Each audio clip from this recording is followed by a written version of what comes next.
Life and relationships are all about compromise. Sometimes it's compromising on where you're going to eat.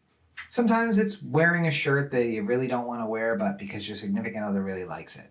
And sometimes it's going to a movie about Robert Downey Jr. playing a character that you don't fully understand in a movie that you might not see otherwise, but that your significant other really wants to see.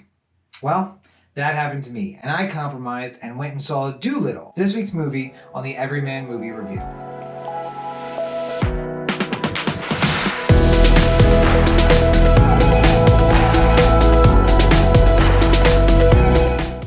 So, what to say about Dolittle? Let's start off with the pleasantries and just get those out of the way, shall we? Dolittle was directed by Stephen Gaghan. Screenplay was written by Stephen Gaghan and Dan Greger. It's, of course, based on the character created by Hugh Lofting. Doug Mand and Chris McKay also get screenplay credits. And Thomas Shepard gets a screen story by credit for Dolittle.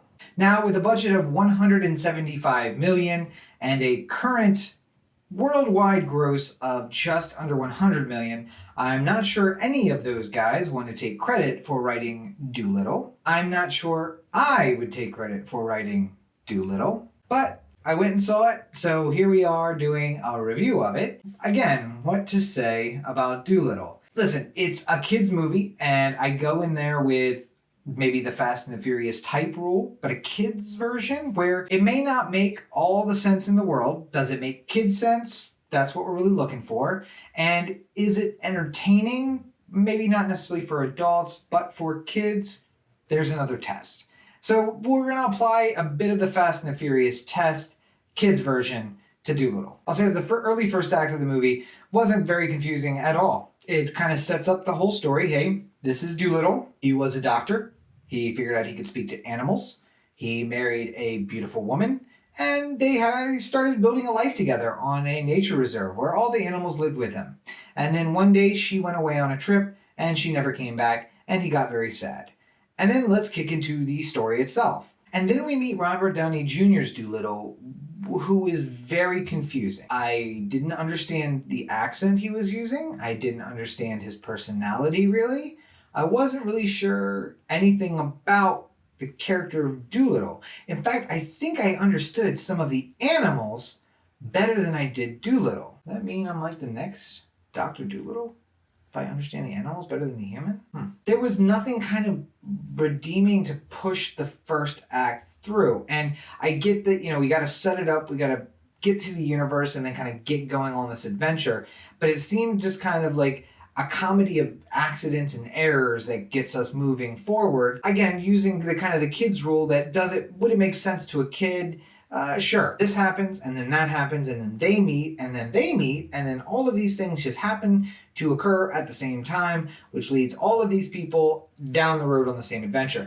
Kind of like Wizard of Oz, actually, where the people don't know each other at the beginning, they just all happen to be at the right place at the right time and meet each other, and off we go together to meet the wizard. And I think once they get going on the adventure, it does make a little more sense. We're getting into the second act and we know where we're heading. But the character Dolittle kind of still continues and still is less clear than I think he could be. And they kind of get sidetracked several times on what seems like could be stories of their own. And I think that's what kind of confused me most. It seemed like this movie was maybe 2 or 3 movies mashed together when they realized they didn't have enough to make that one movie make sense without it. Like, the follow-up to this movie could have been Robert Downey Jr.'s Dolittle versus Antonio Banderas' character, and that could have been a movie all by itself. But when they realized they didn't really have enough for this one or for that one, let's mash those stories together and somehow make it work that these two things are happening at the same time. And I'm just realizing, as part of the pleasantries, I skipped right through the cast, so let's go back and jump in there. Dr. John Dolittle is played by Robert Downey Jr. Antonio Banderas joins him as King Rasuli. Michael Sheen, in a rare miss, because I usually love seeing Michael Sheen. In fact, I was super excited to see him in this movie until the movie progressed a bit, as Dr. Blair Mudfly. Jim Broadbent, another one of my favorite actors, as Lord Thomas Bagley. Bagley, Jessie Buckley as a young Queen Victoria, Harry Collette as young Tommy Stubbins, and Carmel Laniado as Lady Rose. And they are, of course, joined by a fantastic voice cast, which include Rami Malek, Emma Thompson, John Cena, Kumail Nanjiani, Octavia Spencer, Tom Holland, Craig Robinson, Ralph Fiennes, Selena Gomez, Marion Cotillard, and Jason Mantzoukas basically playing a version of himself as an animated animal, which was funny for a little bit and then just kind of got annoying.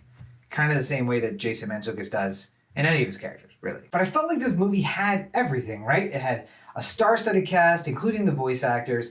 It had some young faces that were, seemed ripe to just take over and to do a great job. And it just kind of missed. It was an hour and a half of entertainment, and I bet you if I had kids, they would have been riveted to the screen just to see what happened. I mean, a guy who can talk to animals, I think that's just like a universal thing. Like, all kids want to be able to talk to animals, right? So they get it. They want to be in there. They want to be Dr. John Dolittle. But the story itself was just lacking, and maybe that's okay for kids. You don't have to have such a complex story. It doesn't have to always make sense. But even going into it with that Fast and the Furious kids rule, I gotta say, it just felt like it was missing something. Again, it felt like two stories mashed up to be one, maybe even three stories mashed up to be one, and that maybe none of those stories was really fully fleshed out. There were times that I really felt like the script might have been handed to people right before they got on to start doing acting, and obviously there was voiceover, so clearly that wasn't it. But there were other moments where it was like, you know what, just improv this. We'll figure out how this is going to fit in the story later. And you could kind of tell it on screen. And of course, that was all led by a very confusing John Dolittle, Robert Downey Jr.'s character. Now, I will get into a few specifics, so let's go ahead, and if you're worried about spoilers for Dolittle, jump down to the time down below, because the spoilers are coming at you right now. I mean, what can you say about spoilers for this movie, really? Again, you had to get a book from Antonio Banderas, because that book was the only way to get to the place where it had the cure for a relatively well-known and widespread poison. It defies even the suspension of belief. That we have to go to this island to get this thing, and it just happens to be Doolittle's wife, and it happens to be her father who doesn't like him. And then Eden Tree, which is the cure-all for everything, is protected by a dragon, which nobody thinks exists, but just exists there.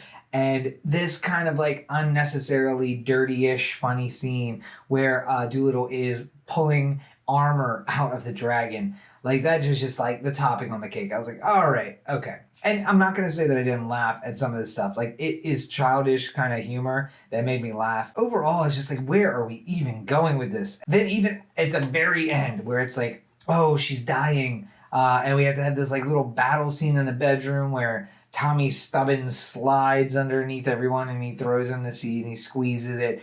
And it doesn't really get inside her mouth. It just drips on her lip, and somehow that cures her. And no one around knew that the husband, Lord Bagley, was poisoning her. It's just, I'm tired now shooting this, and I'm tired thinking about this movie. Just everything about it tires me out. I don't know what to even to say about it.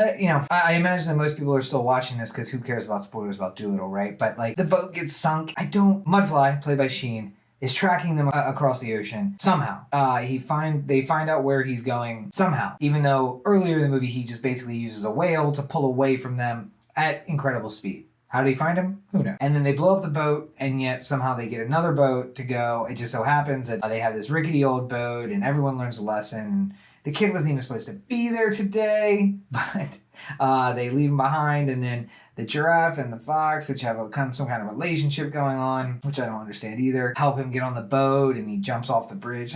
It's just like, all right. And maybe I'm just like a jaded adult, and I don't see the fun in it. That could possibly be. But all of those things just added up to like, all right, pile it on. Okay, that's enough. I'm done with this whole thing. Speaking of that, I just think I'm done with the spoilers and almost done talking about this movie as a whole. So let's go ahead and bring everybody back in, and we'll just jump right to the end of this thing. Fast forward to the end right now. So I don't have a lot to say about Dolittle. I mean, I think if I had kids, I would probably be sitting through this movie anyway. They would have wanted to go see it. They probably would have loved it because the plot holes maybe aren't as apparent to a child as they would be, to me, someone who watches a lot of film. I think even an intelligent child, my nephew, if he was 4 or 5, would just walk out of the movie saying like, what was that? I have a TikTok of him just being like, what's that? And I feel like that is the perfect reaction to Dolittle the movie. Just, what's that? I don't think he would get it. I don't think, for most kids who are thinking age, like 10, 12, 14, maybe 14 is too old anyway, they wouldn't really enjoy it as much. It's going to be for your younger kids. And there was actually younger kids in the theater when I went to see it. They seemed to enjoy it just fine.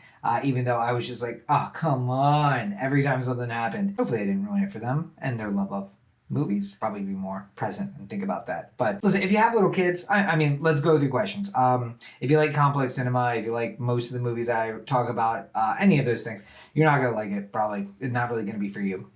If you have young kids, perfect. It's a perfect movie. It will keep them riveted to the screen with all the colors and the talking animals for the entire time. And some of the animals have, like Wizard of Oz, they have like little personality flaws that they learn to fix through Dr. Dolittle and their adventure. There's a gorilla who has no courage and he gets some courage. And there's a dragonfly who's just really dumb and doesn't get any smarter. All of these things are lessons learned, and you can move forward with life. Just overall, I think if you're thinking, I want to take it easy. I just saw 1917 with all the bloodshed. Everything else right now is just so heavy. I want to see something light. This is not the one to see. I'm going to go ahead and give this a skip it, with the caveat that if you have young kids, it's probably worthwhile to see. If it's just you and your friends and some adults, skip Dolittle. Probably not going to be worth it. And let's teach the studio a lesson and make them not make their money back. You can't just feed us a bunch of crap with a bunch of famous people and call it a fantastic movie. We know better. I went to see it so that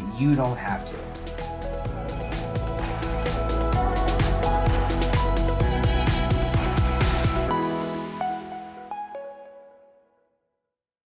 And there you have it, yet another episode of the Everyman Movie Review in the books. At the top right now, I just like to thank, as I always do, my patrons over at Patreon. I could not do this without you. Your monetary support, as well as your moral support, keeps me going every single day. I love to see the messages from you guys. I love to see that you're checking out the episodes. I got some new lights. I got some new camera. I got new background, new green screen. I shoot from a green screen, guys. All of that. It's all thanks to my Patreon subscribers. So thank you guys, as always, for all of your support. If you would like to join the privileged few, it's so easy. Go on over to patreon.com. That's patreon.com/Robert N. Cheek, and you can become one of my supporters for as little as $1 a month. You can support all the things that I do, the videos, the books, the screenplays, everything.